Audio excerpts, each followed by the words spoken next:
right, so let us get into lesson 17. Just put that so that you can actually see. Again, radio 223 part time. Save that in as well. Great. Okay, so this is going to be about prep and how you can construct prep for a show and how you should construct prep for a show. Excuse me. Just make sure my always there is on. Okay, and let's just get into it. Okay, so developing your talent for your descriptive detail. And this is an exercise that you can start off with. I will try and contextualize this, and so that you can understand how to do it. Right in the beginning, so that you can get into the right mind space. Okay. The goal is obviously to create powerful word pictures, right? So, in other words, what are we doing? We are creating theater of the mind for radio. So this exercise improves your ability to spontaneously describe a scene or situation with specific key color details so that the audience sees what you see. Here's the method. Okay, so in step one, we're going to take a look around the room, find an object that catches my eye or your eye, and it can be anything. Now describe that object with as few words as possible in three different ways. So I am right now in my living room where I've got quite a few things that can stand out here. I am going to describe with as few words as possible in three different ways. Okay, so I have this. So I'm looking at one of my favorite little pieces here. I'm a collector, and I have a little bobblehead of that was made, customized of me. It's a little bobblehead. It's great. It was actually here's my first description of it. The bobblehead is it's a reflection of me back in 2010 when I was just about to go on my tour, my worldwide. No, I'm not Beyonce. My country tour of the 2010 World Cup.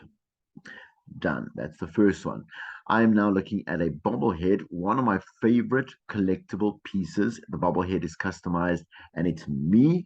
So it is kind of the center of my collection. I can see it right on, and it makes me feel good because it reminds me of how I have a very healthy ego. That's the second one, right? So let's do a third one. Bobbleheads kind of always look a little bit weird, and they're also kind of old school. I think a lot of people buy them. I had a custom bobblehead made. It's sitting at the center of my living room right now. I can see it right there. I'm looking at me without having to look in the mirror. And I've got like a pair of glasses on, like a beanie on. It's kind of my look when I was 30 when this was actually made. And it's really got some great nostalgic value for me. Like I was in a great part of my broadcasting career, and I was doing an activation alongside Samsung. Also, the year that Twitter hit us for the very first time, and absolutely no one knew how to use it. Worst tweets ever done. Okay, cut down these detailed descriptions to just the best, most powerful image feeling words, strip them down to the core, remove every necessary word. So I like them all. It was fine with me. I will, let's say, I'm just gonna sum up one, and I'm gonna do it. I've kind of thought I did the other ones quite well anyway. Okay, so I'm gonna cut down the detailed description.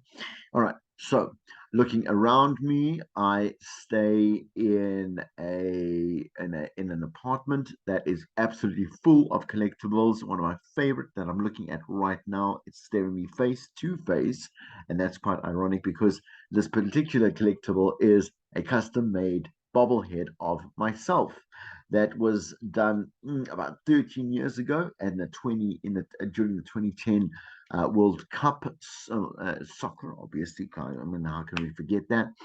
And it portrays me at a very different time in my life. It's got sunglasses on, man. I got my designer jeans on. I got my beanie there, and I'm just living my best life. Done.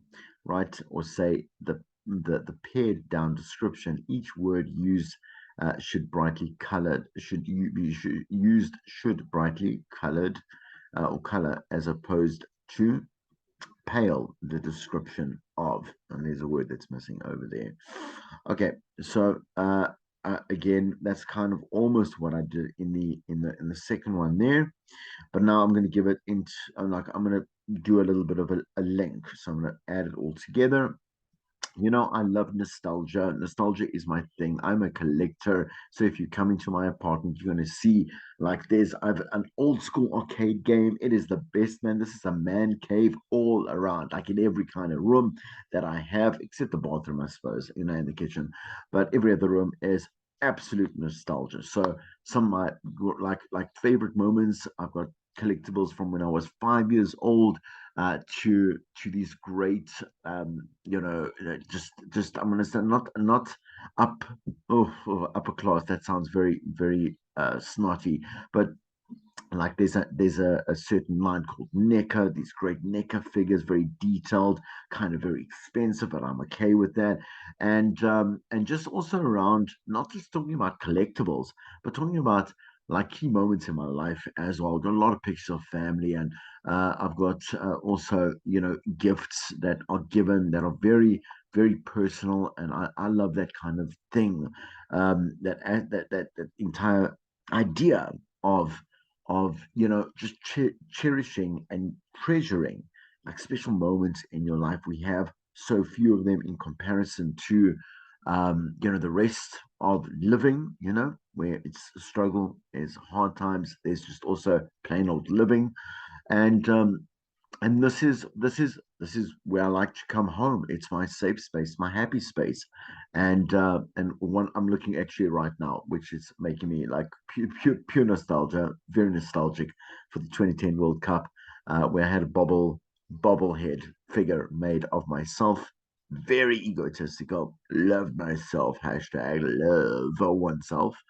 And I enjoy looking at the expression on this particular bobblehead, the way that I dressed, and the particular the photo that I actually sent to the creator, the sculptor, whatever it is. I'm not sure what they call them, the manufacturer of them, of how very different I was 13 years ago to right now.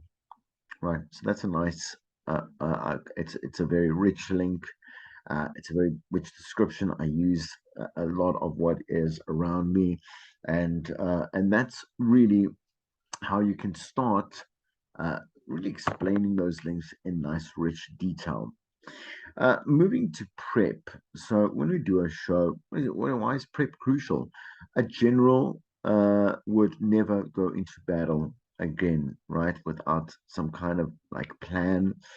We've always seen a lot of movies where they've got the actual little tiny men that are placed around like a world map or a battle map or whatever it may be, and they would plan strategically as to what could possibly come up, where they could possibly surprise their at that point enemy, whatever it is, whoever they want to conquer, and there would be conversations around that.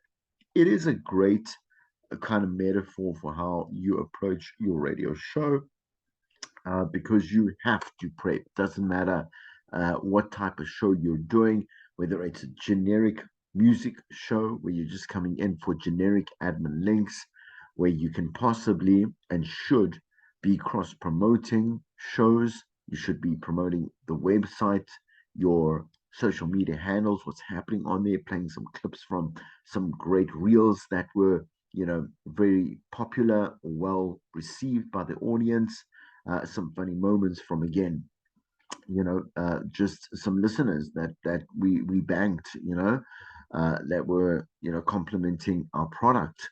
There are many ways that you can make any show that you do very cool and very great. It just shows the kind of the caliber of presenter that you are.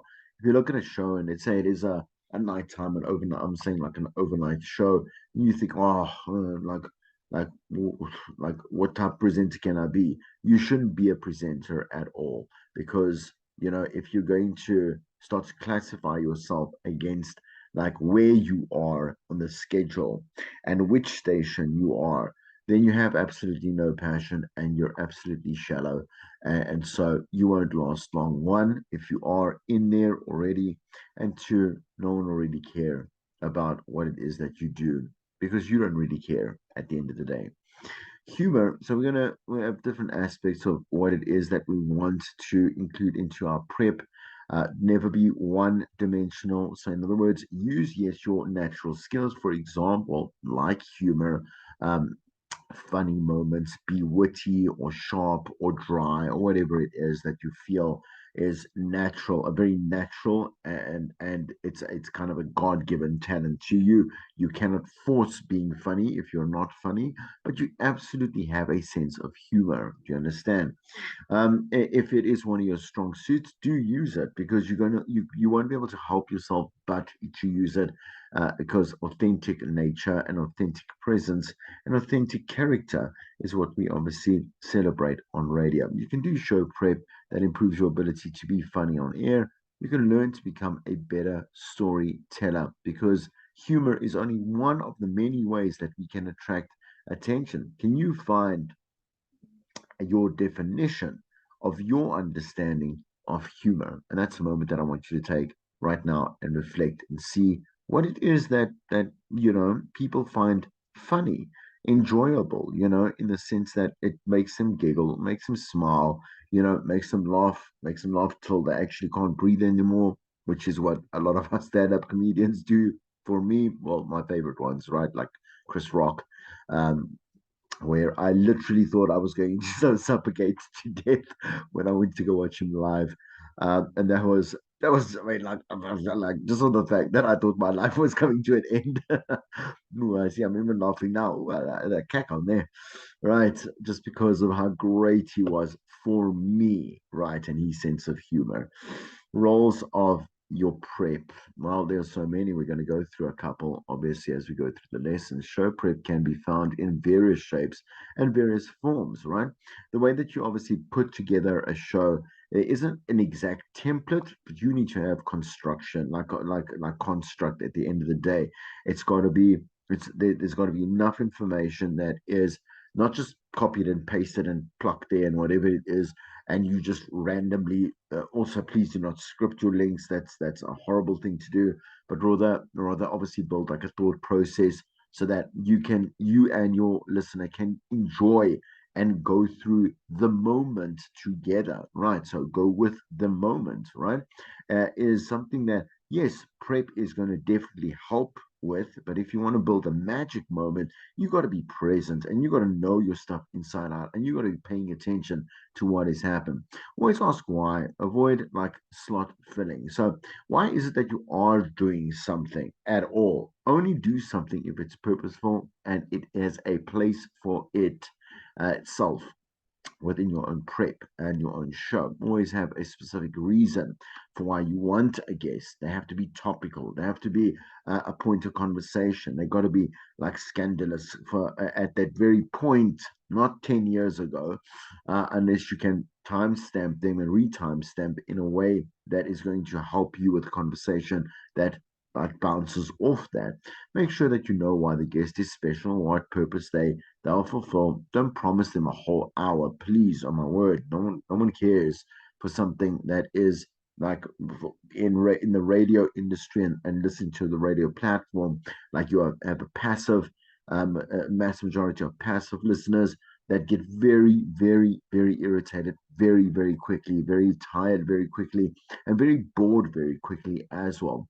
So know that you are doesn't mean that you have to have shorter links. You got to have valuable links at the end of the day. And do they tell a story that people that are listening to you, based again on obviously demographics, on obviously like the age, the race, whatever it is, the money that they're earning, the lifestyle, blah blah blah blah blah, as we've discussed before.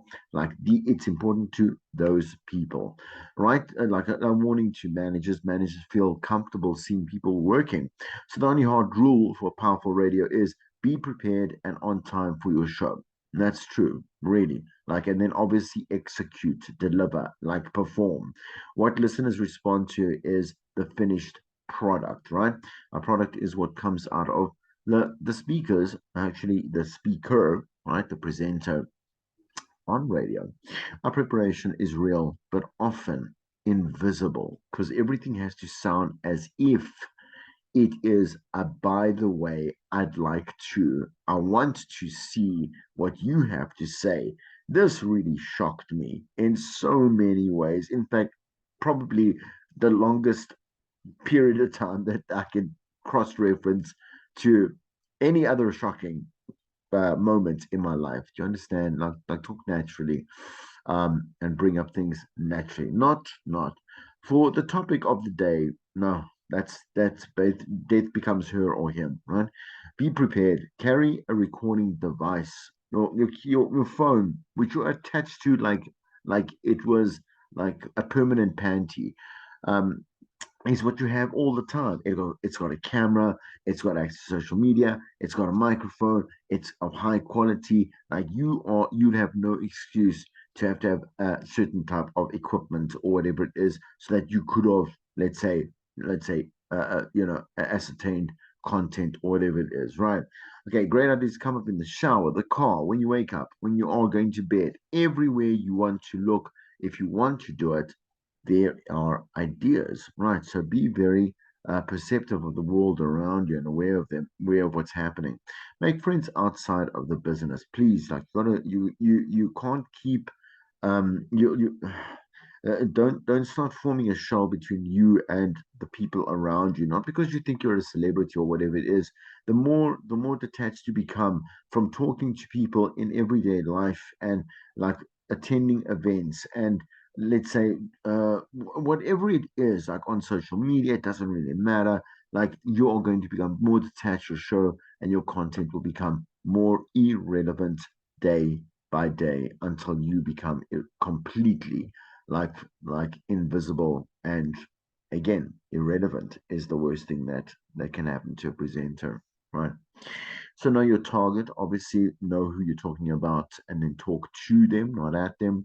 Take a test drive, discuss the show ideas with someone that is very honest with you as well, and that consumes. You know, I will say this. I mean, I'm doing radio for 23 years, going to 24th year now.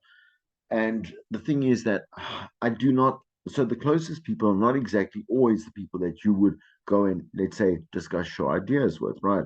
So I have three sisters. I don't think I've ever really, and we're super close, like blood to blood to blood to blood to blood to blood. Like you cannot, you cannot get any closer than we are.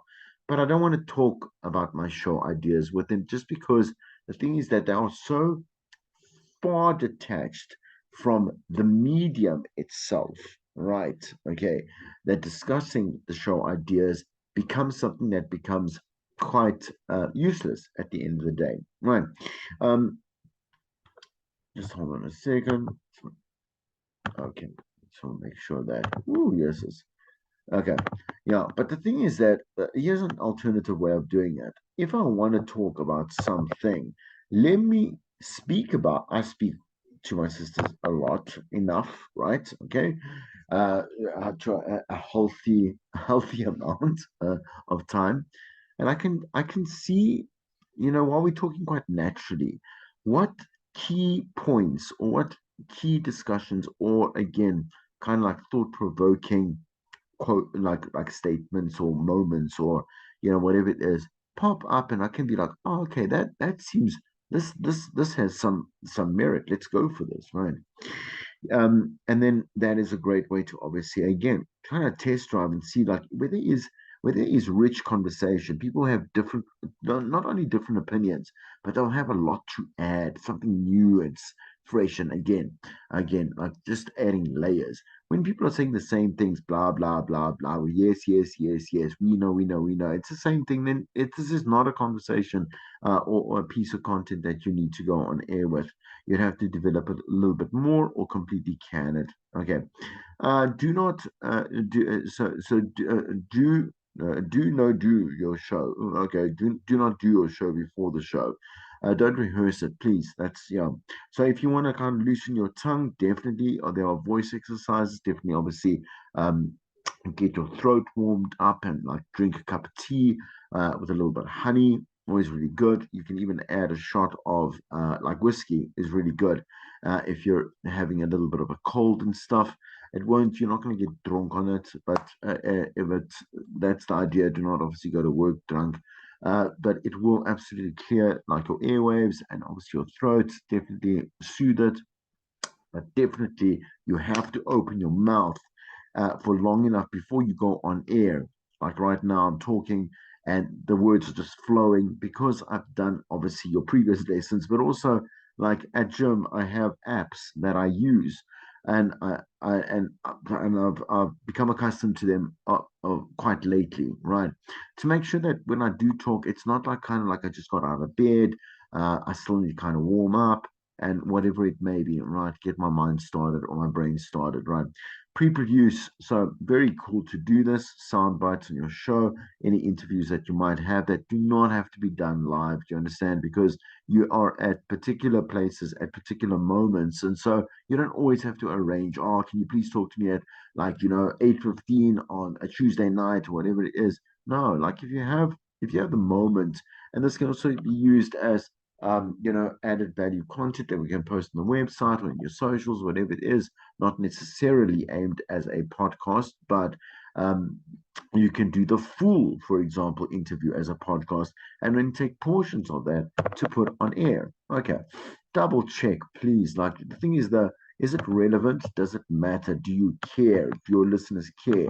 What will you do if this topic gets boring? Define boring, right? And you have your understanding of that. Do you have a fallback plan or do you have an exit strategy? Most importantly, also, please check your facts before you decide to make like a stand on something, right?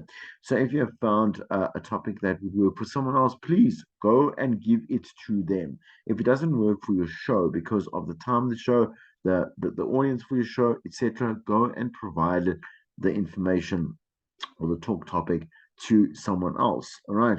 That is part of your lineup, and give it to the producer if there is one, whatever it may be. Right, especially works for interviews primarily because certain interviews belong on certain shows with certain again certain audiences at that uh, time of day, right, and time of week, or whatever it is.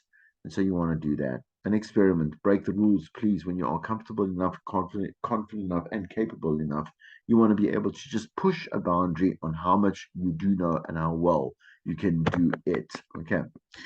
All right, so surfing the web. Yes, part of your show is definitely surfing the web. In fact, a lot of it is, but definitely also remember the outside world around you happens every day, every second of that day as well.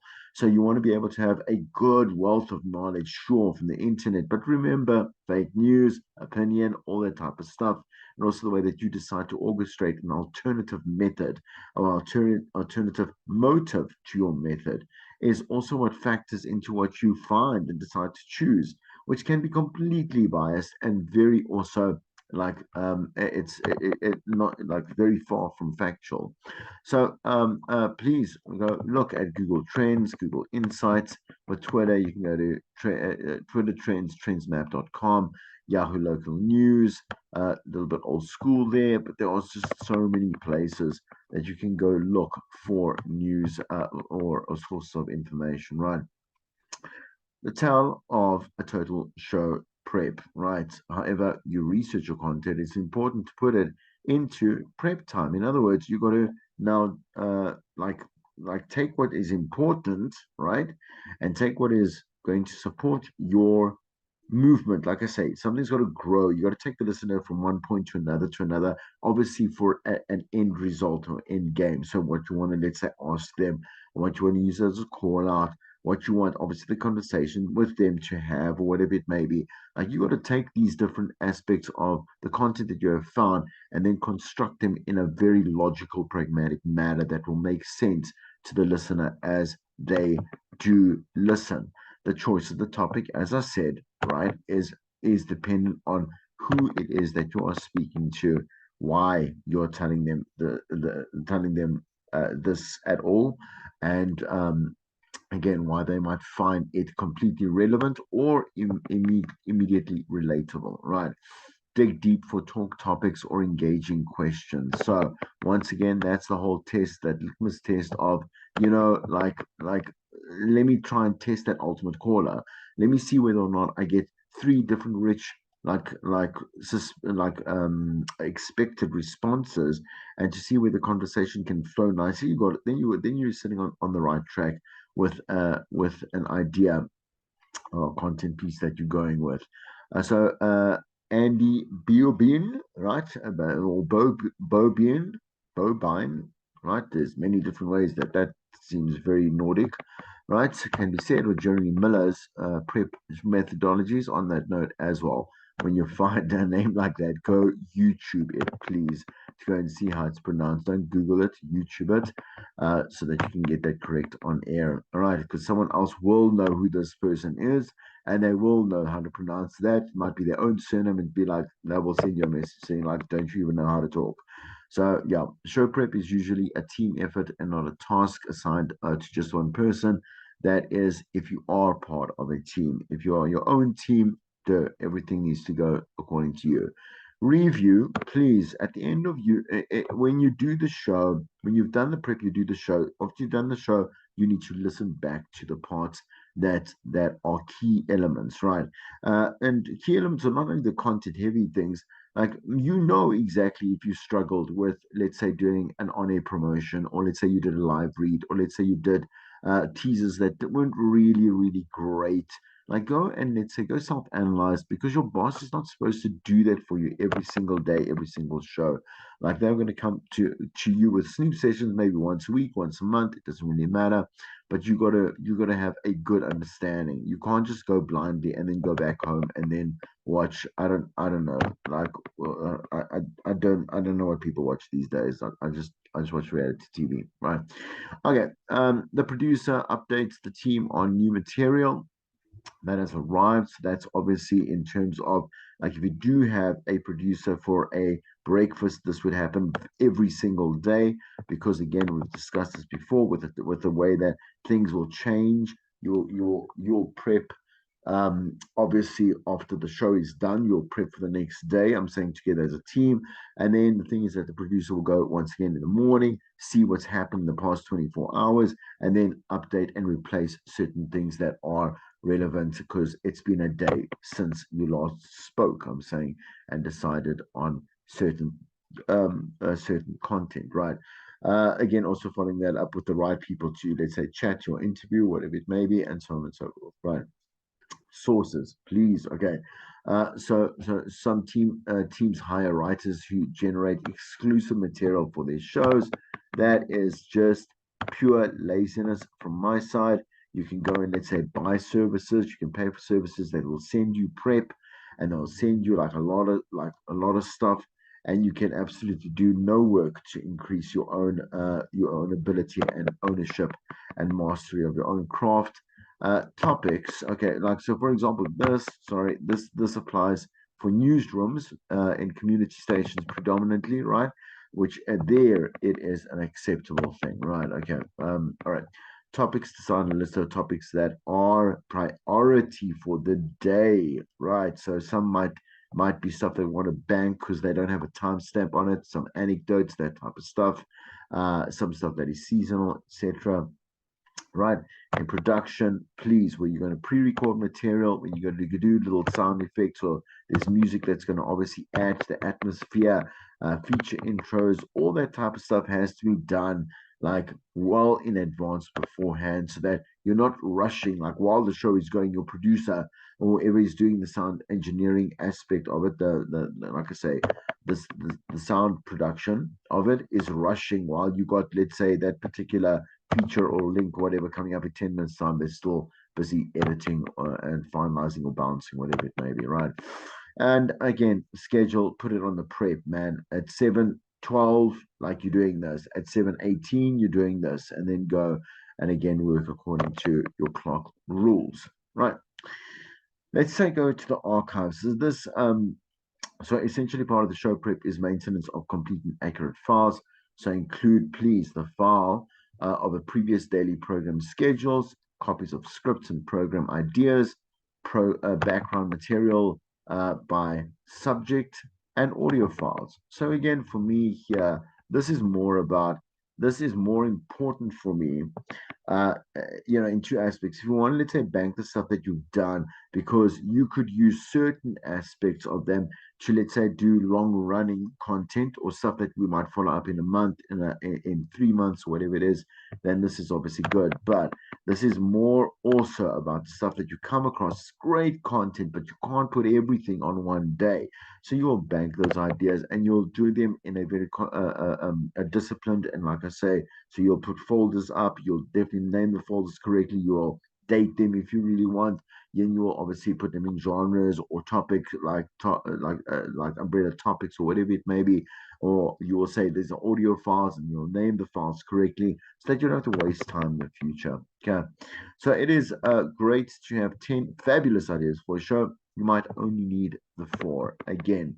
So make sure that those are the best four, and best is again, it's rated according to, once again, is it important for the day, for the listener at that time of the day, of the month, the year, etc., etc., and whether it is relevant at the end of the day. Howard Price uses the following criteria to really, like, again, kind of like quantify and qualify. When I say qualify, yeah, that's it. That's apt.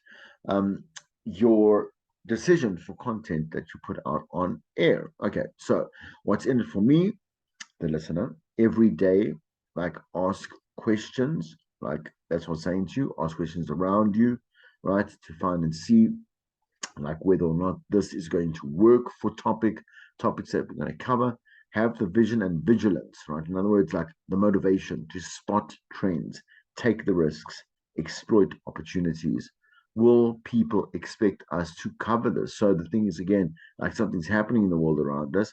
Obviously, we'd like to hear that you are on top of this and giving us more about it that we don't know, from, like I say, a common, like an everyday common person, um that's doing their own life, their own jobs, their own worries, whatever it is, but it does impact them. People care about things that are close to them physically, emotionally, spiritually, or intellectually. Use radios like complete advantage of immediacy. Use the news. Have a friend who has a friend who has a friend, because you can never get enough inspiration for ideas and sources for ideas, right?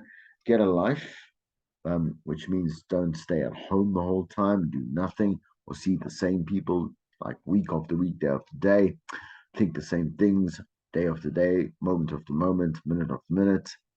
People want more than just the facts that they can go find anywhere else and probably do it better than you can, because they will explore and research it till they are tired of it, right? Which you do not have the time capacity for, right? Prepare for the dull day. This is super important, right?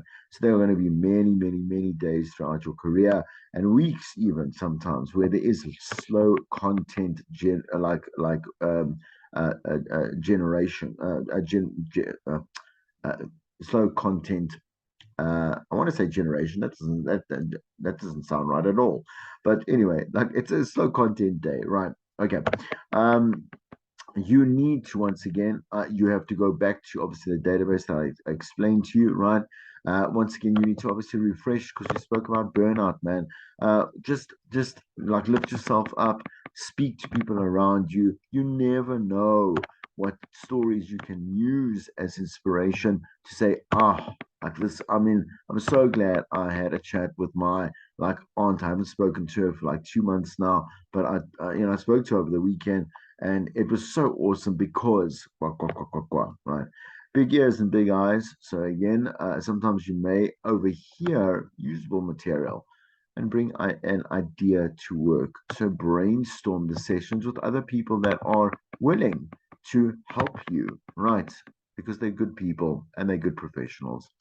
Michael Haas, or has, but it's I mean, it looks Dutch to me. Haas, brainstorming more rules. Okay, during the brainstorm, there must be no judgment. So bad ideas, good ideas, middle ideas, we want all ideas. Freewheeling is allowed. So keep that, when you get the idea, keep brainstorming on that idea to see where it goes, because you will then be able to then like refine that or scratch it completely out if it hits a dead zone, right? Looking for quantity rather than the quality, right? Try to end up with a long list of ideas, and then you can go through the quantity process, the quality process, right? Where you will scratch out all the ideas that just are silly or they weren't like they just don't fit anymore. You don't see any value in them, whatever. Combine ideas. So this is cool. Like let's say we try one thing, it doesn't really work, but maybe if we add another angle that we wrote down here, this now sounds like something that we could definitely go with, right? Every idea must be written down. So if you choose to not write it down, like you are also violating the first rule and also missing out on a possible experience. Every person taking part in the brainstorm is equal. There's no bosses, there's no hierarchy, there's a method, right? So more hints and methodologies or tips and lists. Scott Shannon had one for creating powerful radio. Carry a recording device, please. Read everything, watch everything. You've heard this, right? You've heard this in your briefs. Learn your computer and all your equipment. Answer your own telephones and talk to the listener, right? Like people, and especially the students, always like have this shock. Oh, why don't we not all have producers? That makes no sense, man. Like if you look at the real world in radio, only the drive time shows have producers and the speciality shows have producers. Hang out with normal people, seize the moment, create talk. Always remember three words: preparation, concentration, and moderation, which is what you'll learn like in detail in your third year. So this is not just a repeat, and let's end the lecture there. For our next lesson, send me information about subjects, right? Topics, information. You can do it in the WhatsApp group, right? Again, next week will be pre-recorded lessons because the Radio 3 will have practicals that you believe would be interesting to hear about on the radio, and then let's discuss whether or not. So this is like the brainstorming session, right? Okay, with a little bit of refinement, right? And then we'll go yes or we'll go no. I'm going to stop the recording there. Have a great week.